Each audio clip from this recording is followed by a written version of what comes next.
విశేషాలు ఉన్నాయా? విశేషాలు కొత్త సెలవు వచ్చింది, బాగానే ఉంటారు. విశేషాలు ఉన్నాయా? చెప్పండి.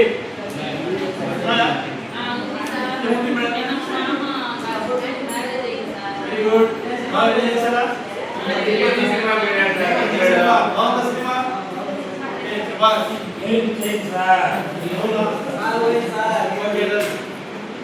ఓకేనా?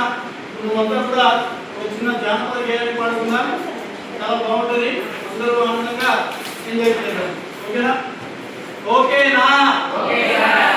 ఓకేనా అంటే మీరు ఏం చెప్పాలి? ఓకే సార్ అని చెప్పాలి. ఓకేనా? ఓకేనా? Okay sir.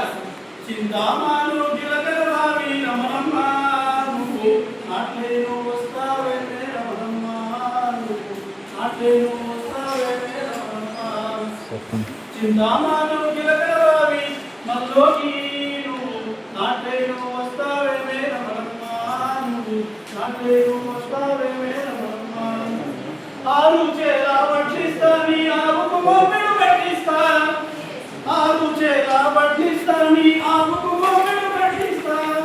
ఏమిస్తావని అడగద్దు, నేనిచ్చింది ఎవరికి చెప్పొద్దు. ఏమిస్తావని అడగద్దు, నేనిచ్చింది ఎవరికి చెప్పొద్దు. చింతామాను గిలకల బావి మనలోకి నువ్వు నాట్లేను వస్తావే రమణమ్మ నువ్వు నాట్లేను వస్తావే రమణమ్మ. ఓయ్ రమణమ్మ, తూర్పున వరి పండింది అది పండి పడమట వారింది. తూర్పున వరి పండింది అది పండి పడమట వారింది. చింతామాను గిలకల బావి మనలోకి నువ్వు నాట్లేను వస్తావే రమణమ్మ నువ్వు నాట్లేను వస్తావే రమణమ్మ. ఓకేనా? సో ఇప్పుడు నేను మీకు కొన్ని వస్తువులు చూపిస్తాను. ఆ వస్తువుల పేర్లు మీరే చెప్పాలన్నా. ఓకేనా? చెప్తారా? అందరూ మాట్లాడాలి, అందరూ పాల్గొనాలి. మనమంతా కూడా సంతోషంగా చెప్పుకోవాలన్నా. ఓకే, ఇప్పుడు మీకు నేను ఒక వస్తువును చూపెట్టాను. ఓకే, మీకు నేను ఒక వస్తువు చూపెట్టాను. ఈ వస్తువులు ఎప్పుడైనా చూసారా? మీరు చూసారా? చూడండి. వాళ్ళు చూడండి.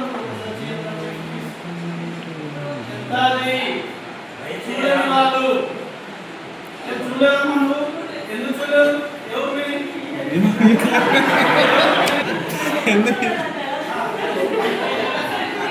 వ్యవసాయం చేయాలి. ఇది వ్యవసాయంలో ఉపయోగిస్తారా? వ్యవసాయంలో వీధుల్లో తీసుకుని ఉంటారు. ఓకే శబాష్, బాగా అనుకున్నామమ్మా. ఓకే, దీని పేరు చెప్తారా? చెప్తారా? మడక. ఏమంటారు దీన్ని? మడక రాసుకున్నాం. ఏమంటారు దీన్ని? మడక. ఓకే, ఇంకా ఇక్కడ బొమ్మ చూడండి.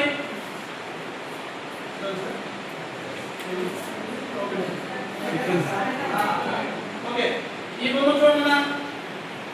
ఇదే బొమ్మ మడక బొమ్మే. సో అందరికి బాగా పరిచయమైనటువంటి, మన ఇళ్లలో వాడేటువంటి నాన్న ఎక్కువ ఉపయోగిస్తూ ఉంటారు పొలం పనులు. దీన్ని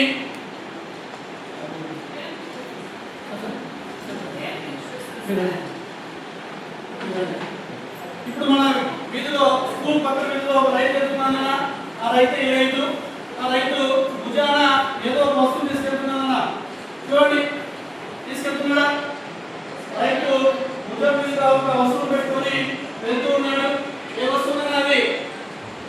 ఏ వస్తువు అది? మీకు ఇందాక చూపించిన బొమ్మలు అతను తీసుకెళ్తున్నటువంటి వస్తువు ఒకేలా ఉందా? దాన్ని ఏమంటారని చెప్పుకున్నాం? మడక అని చెప్పుకున్నాం. ఇప్పుడు ఇదే మడకనే ఇంకో పేరు ఏమని పిలుస్తారు? నాకు పరిచయం ఉందా? తెలీదా? ఎవరికి తెలీదు. ఓకే, నేనే చెప్తానన్నా. దాని పేరే అరక. ఏం పేరు? మన గ్రామీణ ప్రాంతాల్లో దీన్ని మనం అడగాలి పిలుచుకుంటాం. దానికి మరో పేరు మన భాషలో పరంగా చూస్తే అరక అని పిలుస్తారు. ఏమని పిలుస్తారు? సో కాబట్టి ఈరోజు మనం అరక అనేటువంటి పాఠ్యాంశాన్ని చెప్పుకోబోతున్నాం. ఓకేనా? ఏ పాఠం? అరక. ఓకేనా? మరి అరకాకు సంబంధించిన గేయాన్ని మీ పాఠ్య పుస్తకాలను ఓపెన్ చేసి పెట్టుకోండి ఒకసారి.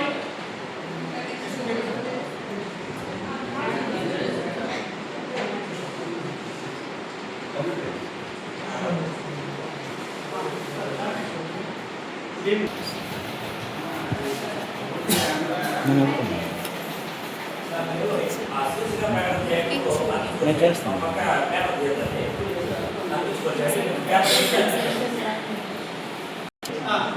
అరకాని గేయాన్ని మనం పాడుతున్నాం. అందరూ చక్కగా వినండి.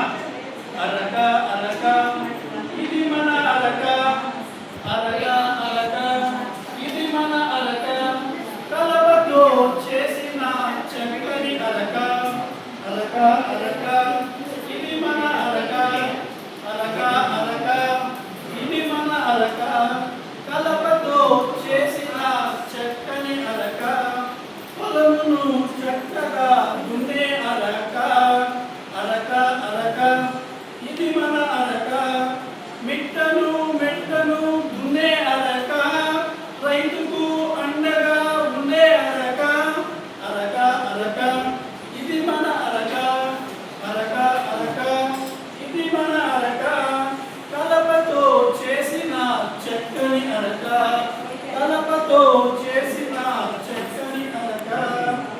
ఇది మన గేయం. అందరూ విన్నారా? బాగుందా? ఏ గేయం విన్నారు మీరు? అరక అనే గేయాన్ని విన్నారు. శభాష్. అరక అరక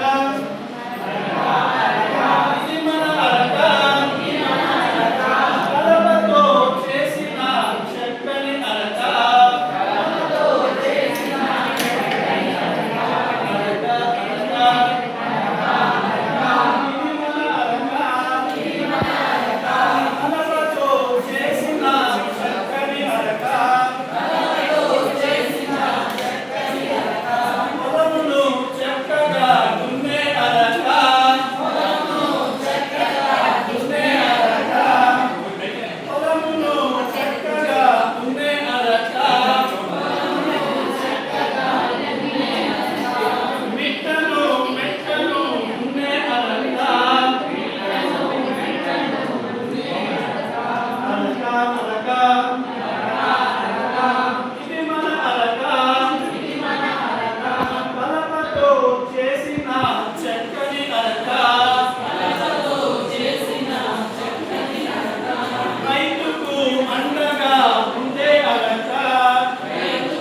అరక